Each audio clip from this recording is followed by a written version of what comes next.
शापित राजा का किला। बहुत साल पहले राजा विक्रमादित्य का एक विशाल राज्य था।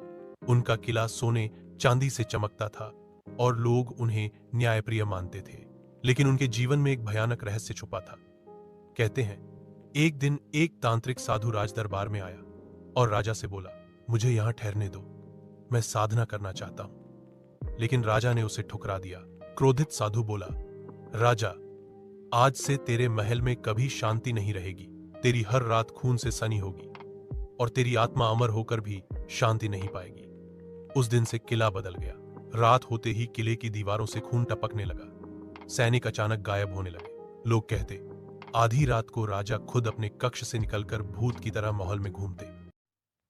रानी देवयानी ने कई बार देखा कि राजा सोते सोते अचानक उठकर गहरे तहखाने की ओर चले जाते हैं। एक दिन उसने उनका पीछा किया।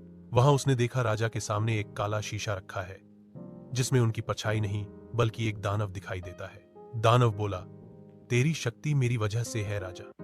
अगर तुझसे कभी यह शीशा छिन गया तो तू राख बन जाएगा। धीरे धीरे सारा राज्य डर में डूब गया। प्रजा बगावत करने लगी।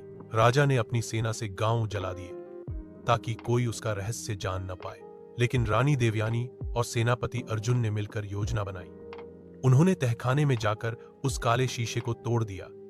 जैसे ही शीशा टूटा, राजा विक्रमादित्य की चीख गूंज उठी। उनका शरीर जलकर राख हो गया और पूरा किला हिलने लगा। लोगों ने देखा किले की दीवारों पर उकेरे गए चेहरे अचानक जिंदा होकर चीखने लगे।